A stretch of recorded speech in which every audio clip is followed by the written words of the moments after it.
পূর্ব বর্ধমানের শম্ভুপুর ফেরিঘাটে বেনিয়মের অভিযোগ। ঘটনাস্থলে এসে হুঁশিয়ারি বিধায়কের।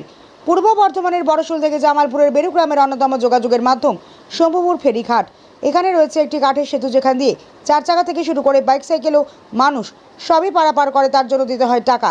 এলাকাবাসীদের অভিযোগ ছিল যে টাকা দিতে হয় যে পরিমাণ অনেকটাই বেশি। ঘটনাস্থলে ছুটে আসেন জামালপুর বিধানসভার বিধায়ক অরুণ হালদার। ঘাটের দায়িত্বে থাকা ব্যক্তিদের কড়া হুঁশিয়ারি দিয়ে বিধায়ক বলেন, আগামীকালের মধ্যে সরকারি যে নিয়ম রয়েছে সেই নিয়ম অনুযায়ী প্রত্যেকটি গাড়ির কাছ থেকে টাকা নিতে হবে। তার পাশাপাশি পাশে একটি সরকারি নির্দেশিকা মতো নোটিশ জানাতে হবে। তা না হলে প্রত্যেকে আইন অনুযায়ী ব্যবস্থা নেওয়া হবে বলে জানান। কি বলেন জামালপুরের বিধায়ক তা আমরা শুনব। সুব্রত চক্রবর্তীর রিপোর্ট, জামালপুর নিউজ লাইভ। শম্ভুপুরের এই ঘাট নিয়ে বহু অভিযোগ আমার কাছে আসছিল। আজকে আচমকাই আমি পরিদর্শনে এলাম। যেমন আমি এরকম কাউকে কিছু না জানিয়েই চলে যাচ্ছি সব জায়গায়। কালকেও যেমন অনেকগুলো ঘটনা আপনারা জানেন যে অনেকগুলো মাটির গাড়ি আমি নিজে স্পটে ধরেছিলাম, সেগুলো সব সিজ করা হয়েছে।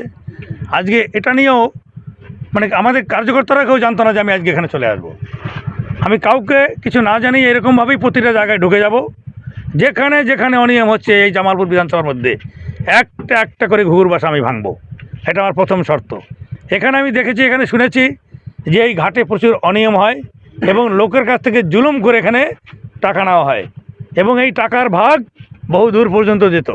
আজকে এনাদের যে ম্যানেজার আছে, এনাকে পরিষ্কার নির্দেশ দিলাম এবং ওনার যে ঘাট মালিক যার নামে যিনি চালান সাধারণত, তার সাথেও কথা বললাম, তাকে ক্লিয়ার বলে দিলাম কালকের মধ্যে, কাল সকালে সরকারি যে নোটিশ আছে, যে রেট বোর্ড আছে, সেটা এখানে টানিয়ে দিতে হবে। সরকারি রেট সবাই সেটা দেখবে এবং সরকার নির্ধারিত, বিডিওর সাথে কথা বলেছিলাম, উনি দেখিয়েছেন আমাকে যে এখানে চার্ট করা আছে, এর বাইরে ওরা নিতে পারে না।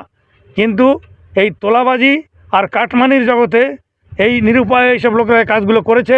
আজকে তোলাবাজি থেকে মানুষ বাঁচতে চায়, স্বস্তি চায় এবং এখানে এক একজনের কাছ থেকে 20 টাকা 15 টাকা যার কাছ থেকে যেরকম নিয়ে পারে এইভাবে একটা রেট বেঁধে দিয়ে এখানে চালাচ্ছে। এই জুলুমবাজি আর চলবে না। ক্লিয়ার নির্দেশ, কাল থেকে এইখানেও আইনের শাসন প্রতিষ্ঠিত হবে এবং যা সরকারি রেট আছে সেই রেট এদের মেনে কাজ করতে হবে। যদি না করতে পারে তাহলে জায়গা ওই একটাই, শ্রীঘর, জেল ছাড়া কোনো জায়গা নেই। ক্লিয়ার রাস্তা। হ্যাঁ, এখানে অনেক দিন ধরে দীর্ঘদিনের দাবি ছিল। 34 বছর বাম আমলে কিছু হয়নি, আশা দিয়ে মানুষের কাছ থেকে ভোট লুট করেছে। প্রতি 5 বছর যায় আর একবার করে আশা দিয়ে যে এইবারে করে দেবো। ভারতীয় জনতা পার্টি মিথ্যা আশা দেবে না। কেন? ভাড়ার শূন্য। এই যে সরকারটা চলেছে 15 বছর, যে একদম দেউলিয়া করে দিয়েছে। আমাদের মুখ্যমন্ত্রী বলেছেন প্রায়োরিটি বেসিসে আমরা কাজ করব। তো জামালপুরের প্রায়োরিটি বেসিসে অমরপুরের ব্রিজ কাল আমি পরিদর্শনে গিয়েছিলাম, সেটার বাজেট এবারে দেওয়া হবে এবং সেকেন্ড লিস্টে আমরা এটাকেও রাখবো। আশা করছি আমার বিধায়ককালের মধ্যেই এই দুটো ব্রিজ আমি কমপ্লিট করবো, কারণ এটা বহুত বড় বাজেট।